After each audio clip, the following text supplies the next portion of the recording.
It's a story that begins, as so many do, with a search for connection, a search for a second chance. For Sarah, a single mother of two young children, life had been a series of hard knocks. She worked long hours at a diner, her days a blur of serving coffee and rushing home to put her kids, 8-year-old Lily and 10-year-old Jake, to bed. She was lonely, deeply lonely. She dreamed of a partner, a protector, someone to share the load and build a future with. It was a simple dream, one held by millions.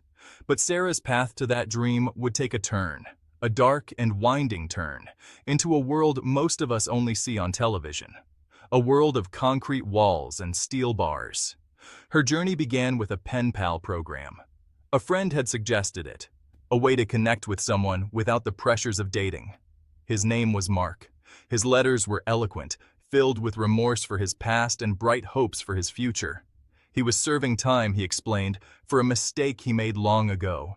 He painted pictures with his words, describing a life of redemption, a life he wanted to build with someone special. Sarah found herself drawn in, captivated by the vulnerability and intelligence that flowed from his pen. He seemed to understand her in a way no one else ever had. He listened. He cared. Or so it seemed. The details of his crime were complicated, he said. He was a registered sex offender. He told her that, eventually.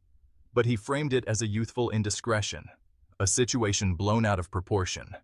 He was a changed man, he insisted, rehabilitated by years of reflection and therapy behind bars.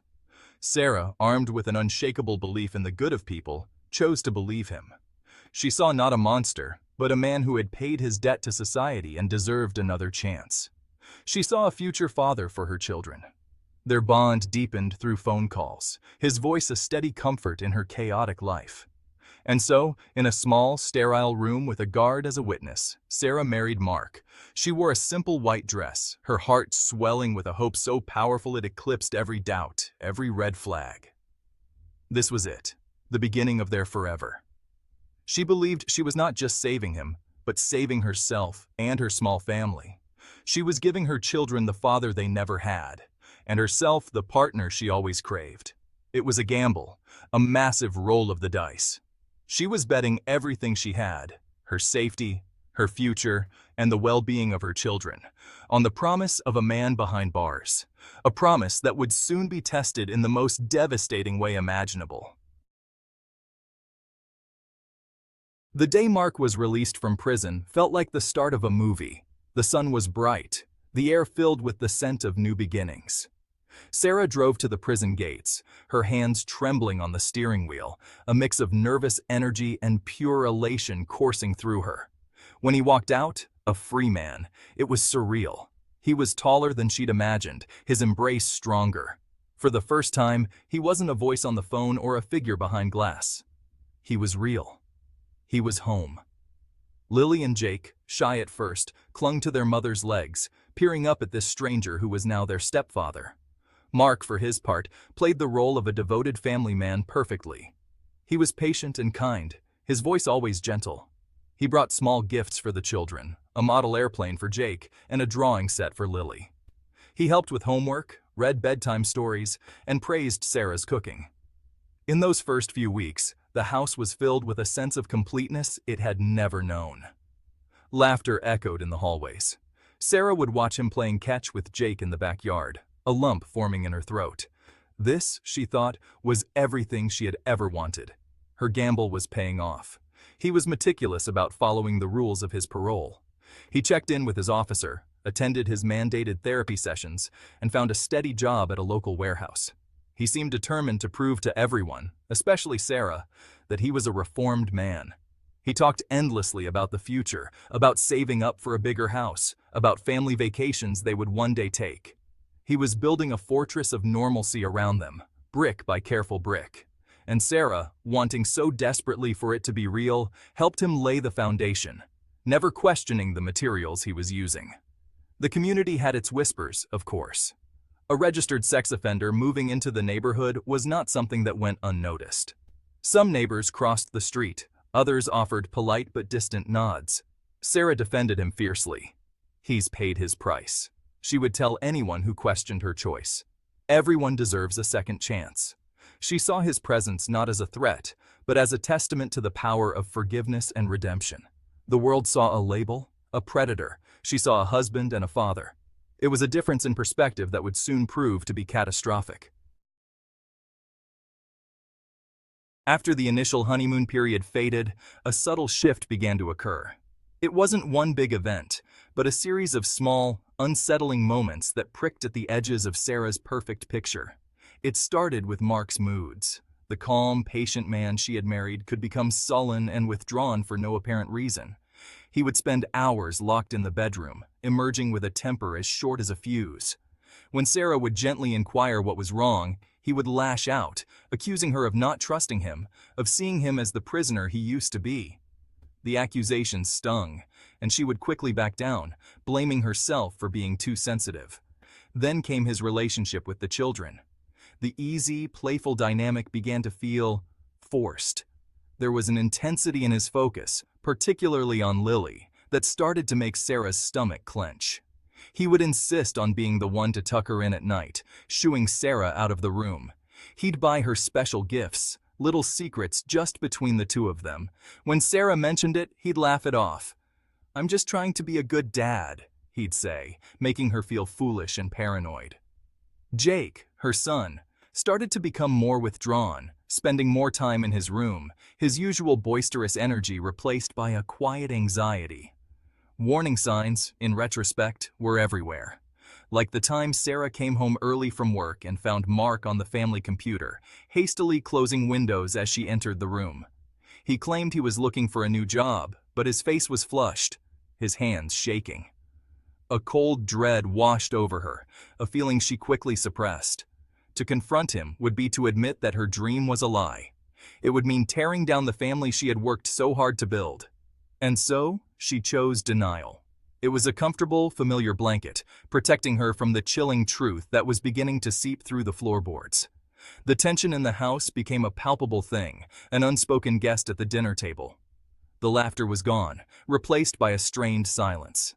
Sarah found herself walking on eggshells, constantly trying to manage Mark's moods and soothe the unspoken fears of her children. Her hope, once a blazing sun, was now a flickering candle in a gathering storm. She was trapped in the narrative she had created, a prisoner of her own belief in second chances. She kept telling herself it was just an adjustment period, that all families had their struggles. But deep down, a terrified voice was screaming that something was terribly, terribly wrong. The day her world shattered began like any other Saturday. The date was October 26, 2024, a crisp autumn morning. Sarah had to run to the grocery store, just a quick trip. Mark was home with the kids. He was actually in a good mood that morning, which had become a rare and welcome occurrence. He'd made pancakes and, well, the house almost felt normal again. "We'll be fine," he'd said, kissing her goodbye. "Go on, take your time." Those words, meant to be reassuring, would later echo in her mind as a sinister taunt. She trusted him. After all the doubts, all the whispers of unease, she made the conscious choice to trust him one more time. She was gone for less than an hour. When she returned, the house was silent, eerily silent. The television wasn't on, and there were no sounds of the kids playing. A knot of pure ice formed in her stomach. She called their names. Jake, Lily, Mark? Nothing.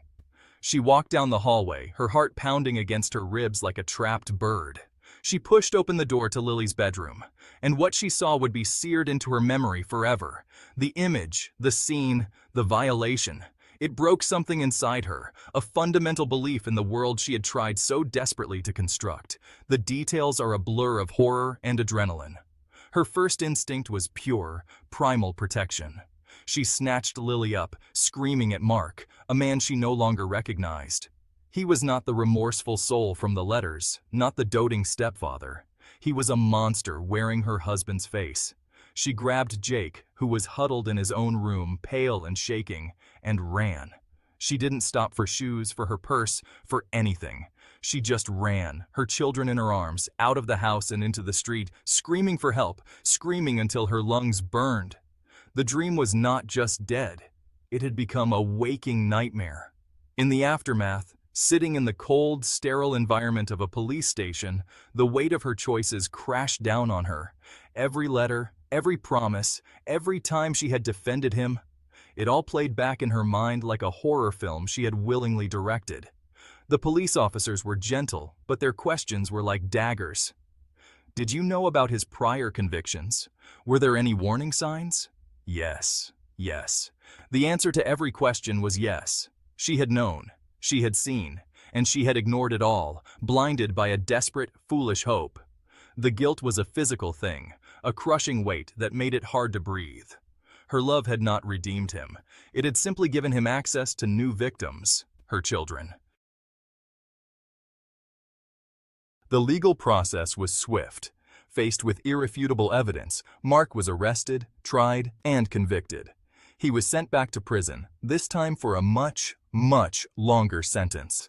The system that had once released him, believing in his rehabilitation, now locked him away, finally acknowledging its failure. For Sarah, there was no sense of victory, only a profound and hollow emptiness. The man she had married was gone, exposed as the predator he had always been. The life she had imagined was reduced to ashes. Now, she was left to navigate the long, arduous path of healing, not just for herself, but for the two small children whose innocence had been stolen. The aftermath was a landscape of therapy sessions, social worker visits, and the quiet, heavy work of rebuilding trust. Lily and Jake were resilient, as children often are, but the scars were deep.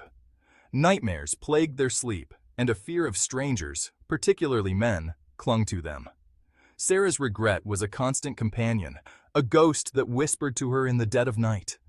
She replayed every decision, every moment of willful ignorance. How could she have been so blind? How could she have put her own need for love and companionship above the safety of her children? These were questions she would ask herself for the rest of her life. But out of this immense tragedy, a painful but vital lesson emerges.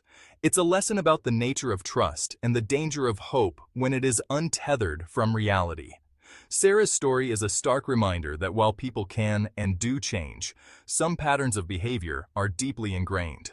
A criminal record, especially for offenses of this nature, is not just a mark of the past, it is a critical warning for the future. Believing in second chances is a noble human quality, but it cannot come at the expense of diligence and the fierce, uncompromising duty to protect the vulnerable. We must listen to our instincts, those quiet alarms that go off when something feels wrong. For Sarah and her children, the road ahead is long. Their recovery is not a destination, but a continuous journey. Yet, there is hope. Not the naive hope that blinded Sarah before, but a stronger, more resilient kind. It is the hope found in a mother's unwavering love, in the support of counselors and friends, and in the slow, painstaking process of creating a new sense of safety. Their story, born of a terrible mistake, stands as a chilling cautionary tale. It forces us to look into the shadows and ask the hard questions, reminding us that the most important duty we have is to protect our children, even if it means protecting them from the choices we ourselves have made.